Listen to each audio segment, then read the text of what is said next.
Marjorie Roman here, and welcome back to another episode of Let's Make You Wealthy with the one and only Jim Do. Thank you for being here. Hello. And today we're going to talk about budgeting. So, first of all, why do you think budgeting is important to help you reach your financial goals?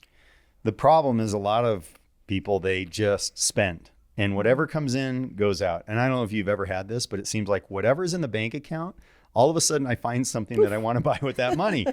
So part of it is having some sort of discipline around money. I caution you though, some people hate budgeting, and it's okay if you hate budgeting. So if you hate budgeting, this is what I would do. And it really reminds me of a famous story, and you might have heard this before, but the way I heard the story is a professor, college professor, one day pulls out this huge glass jar and puts it on the table in front of his students.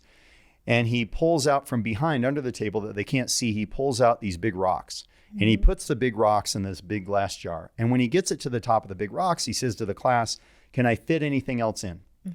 And the class says, "Nope, I don't think you can." Then he pulls out smaller rocks and he puts those, and they kind of go between the big rocks. He gets that to the top, and he says to the class, can I fit anything else in?" And now they're catching on. So then they say, "Yes, you can fit more in." So then he pulls out pebbles, and the pebbles go between the big rocks and the small rocks and fills it to the top. And he says again, "Can I fit anything else in?" "Yes." Then he pulls out sand. He pours in the sand, gets the sand to the top, and says, "Can I fit anything else in?" "Yes." And he pulls out water, and he pours the water in that goes between the big rocks, the small rocks, the pebbles, and the sand, and fills that to the top. Then when he finishes, he says, "What's the lesson?" One of the students says, "You can always fit more in." He said, "That's not the lesson. The lesson is, if I didn't put in the big rocks first, they would never have fit in." So when it comes to budgeting, instead of thinking about budgeting, you might think of what are the big rocks? Because there's two people you need to serve. One is your present self, and one is your future self. My dad, who was frugal, he never served his present self. He never bought himself anything nice, but he was always serving his future self. That's not good either. But if you're constantly serving your present self, which is more what I see today, is people want to take care of their present self and buy all this cool stuff, you're robbing your future self. And at one point, your future self is not going to be happy with your present self, because your future self is, "What about me? You didn't do anything for me, right? I'm broke." So take the big rocks and think about what matters to you, and then put those in the jar first. How do you do that? So I would bet most of you have never missed a car payment or a mortgage payment. We just make those payments. So instead, make an investment for your future self like a payment. So have it automatically move from your checking account to a different, whether it's an investment account or a separate savings account that you can build up to buy real estate, or, invest in the stock market or whatever it is, but have it automatically go every month so that you don't see it. Because guess what? The money that comes out first for your car payment or your mortgage payment, then everything else gets spent, but you don't miss your mortgage payment. So make it a big rock and put it in there as an automatic payment so that you can build wealth so your future self is happy with your present self when you get there. That's right. Then again, you have to be looking up for your future, but also being able to enjoy your present. Now, you did mention that it's important to budget a certain amount of money, but like, how much would you recommend someone who's starting on their investment process? How much should they budget? The first thing is just start. So often I see, especially entrepreneurs, they're building a business and they're waiting because they're just like, "Well, I don't have the money yet. I don't have the money yet." Find the money. So I don't care if it's $20 a month, $50 a month, just start automatically investing so you get conditioned that investing is a part of your life. The other thing is, even if you don't have any money to invest today, here's a magic formula that will get you seriously wealthy. And that is, every time you make more money, spend half, save half.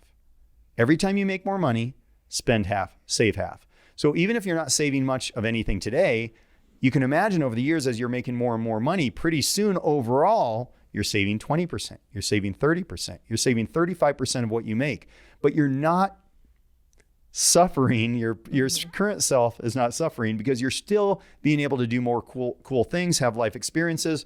So you're putting some of that toward your present self, but you're also feeding your future self.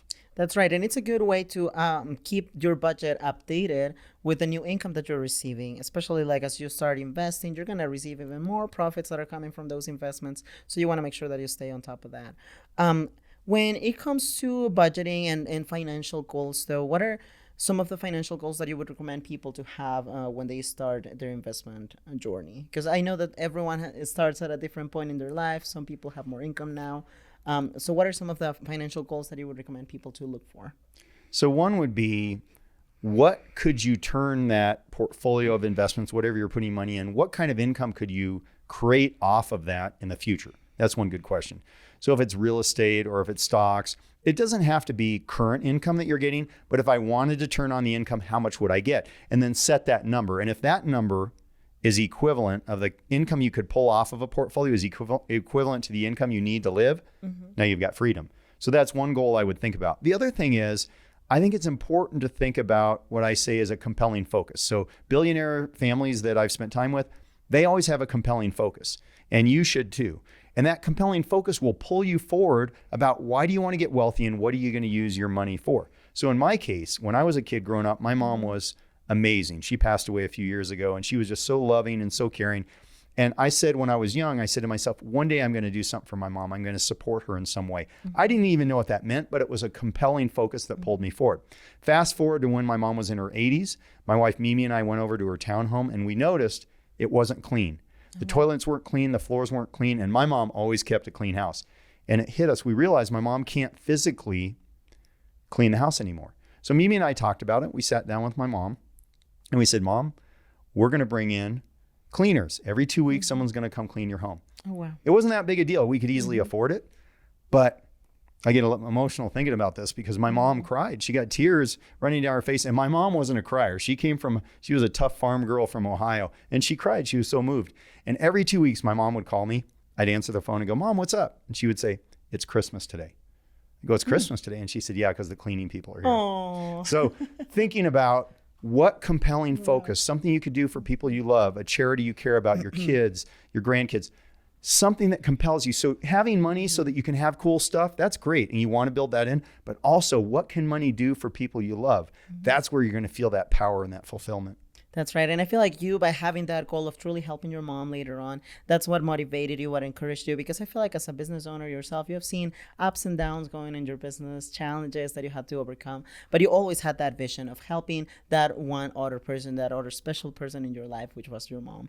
Now, what are some of the benefits that you have seen in your life and also in your business from budgeting and keeping track of your expenses as you were building your brand? Yeah, well, there's something I call wealth discovered. And the more money you make, the more promiscuous you'll get with your money. You just get sloppy. It just happens. And if you're a business owner looking at the P&Ls to see, oh, I don't really use that software program anymore, going through the P&Ls, sharpening your pencil and paying attention to that stuff can really add a lot of money for saving and investing. The other thing I see a lot is people spend unconsciously. You want to spend on things that matter to you. So for example, I've heard people talk about, don't buy a Starbucks that cost $8 because you can make your coffee for $1. But guess what? If you love that cup of coffee, if you love your latte and that gives you a lot of value, then buy it. Build that into your budget. But often I see people spending money on stuff that just is unconscious. It's not adding that value, meaning it's not enjoyable in a way that matters. So be clear about what matters and spend money on that. The other thing about budgeting is when you're starting to invest or before you have a lot accumulated, you will not understand the power and the feeling you have when you've got a bunch of money that's saved and invested. I get more excited with money I save and invested that I save and invest. I get more excited about that than a cool pair of shoes or a new watch or something. And I love those things too. But nothing gets me more excited than, oh my goodness, look at how much we're saving. Look at our investments grow. And when you get to that point, trust me, when you get to that point, if you're not there, if you're there, I'm speaking your language. But if you're not there, when you get there, that's going to feel 10 times better than the cool thing you bought with it. You may disagree with me right now, but one day when you build wealth, you'll see Jim was right.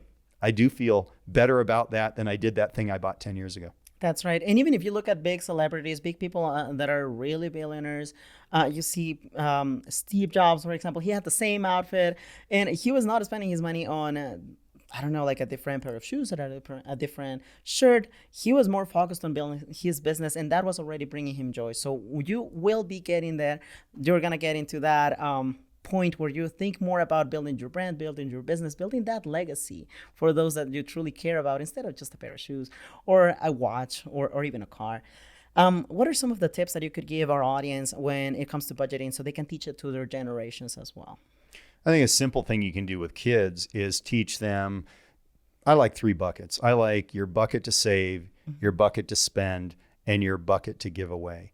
And getting kids to really think about those 3 buckets, saving, let's say they want to buy something, saving over time to buy that thing teaches them some discipline. Saving to invest. So get them to invest. You can set up a little account and buy Disney stock or something. You can buy something they might be interested in and watch that over time.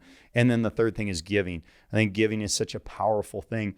And I think giving is the most selfish act you can do, because when you give, and those of you who give, when you give, you feel so much better. You feel so great about yourself when you give. So teaching children that giving is an important part of life, generosity is an important part of life. So those are the 3 things I would say.